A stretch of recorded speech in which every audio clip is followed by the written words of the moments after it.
What is up, rivals? Welcome back to yet another episode of Rival Kingdoms. My name is Sawcasm, and today we're going to talk about something very, very sweet. I think a lot of you guys are going to eat this up because in my previous video I uploaded about a high loot rate. A lot of you guys are complaining about the amount of loot you got. You don't think it's enough, and I understand you can never have enough loot, of course, because that is the foundation of getting all our upgrades, all our good stuff, and leading to better gameplay and all that shenanigans, getting us nice and strong like drinking milk. Gold is like the milk for our bones in Rival Kingdom, but the bone is our base and our troops and stuff like that. I don't know. Anyway, I'm gonna tell you how to get some more gold. Leave a like rating if you do enjoy this video. If you want to see more Rival Kingdom, subscribe for more stuff, and let's go. So a lot of people don't really understand how the matchmaking system works, and if you understand how the matchmaking system works, then you could use it to get matched up against players with more loot. So basically, matchmaking is 100% determined by your honor. So of course, if you do have a low honor, you're going to get matched up against puny people with puny bases who don't have much gold storage, they don't have much gold, so you're going to get very, very low loot from that. Now, if you have a higher honor,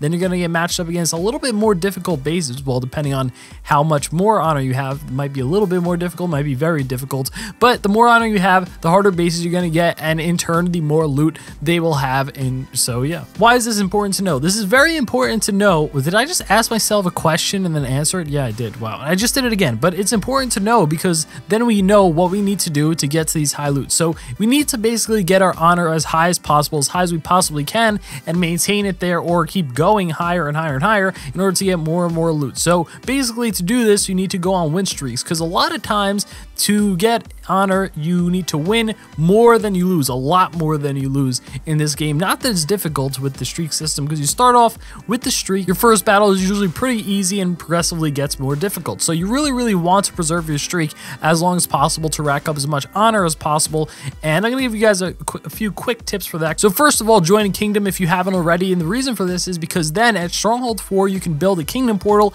request troops from your kingdom, and in turn they will give you troops that you could use. It's essentially like having another troop portal, except you need to kind of ask for it or beg for it. And if you are in a kingdom, then donate back, so that when you do ask for troops, people will be like, yeah, sure, this guy donates to me all the time, I'll gladly donate to him. So try to find a kingdom that does, is active with that, and be active with that yourself. It does cost a little bit of gold, but it's definitely worth it in the long run for the amount of gold return you'll get with those troops you use. So if you need to, request troops every battle. It does take quite a while to get them. I think like 20 minutes to the cooldown to request it, but that's just as long as a battle stone. So technically you could do it every time you attack. Every time you get a new battle stone, you could request some troops, then attack, then request some troops, and wait until you get another battle stone, etc. So if you have trouble, especially at those higher streaks, maybe the earlier you are in your streak, that's definitely not as mandatory. And the other way to get more gold is to join a kingdom once again. Ooh, surprise, surprise. As you can see, it's a very social game, and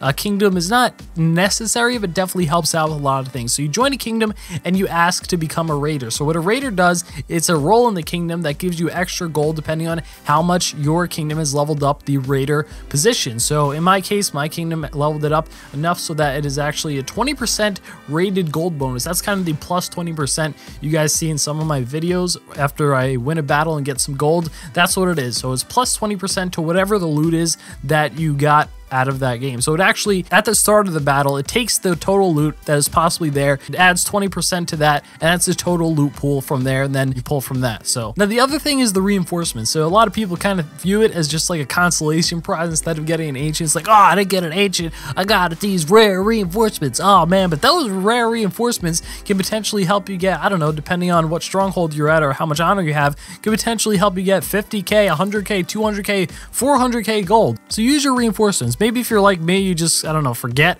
and I just tend to not use them for some reason, and I just have over like 100 reinforcements just sitting there in my inventory. I do use them in really big bases, but for the most part, they just sit there. I definitely should use it more. So yeah, a couple of quick tips. I definitely want to make a more detailed video on streaking, how to build up streaks, how to, maintain streaks and all that. So I'm going to do that in the future, but I hope this helped you guys. I hope this kind of cleared up a few things, because I get asked this question a lot. And yeah, that's pretty much it. I hope you guys enjoyed. Please leave a like rating if you did, subscribe if you're new, and with that said, thanks for watching.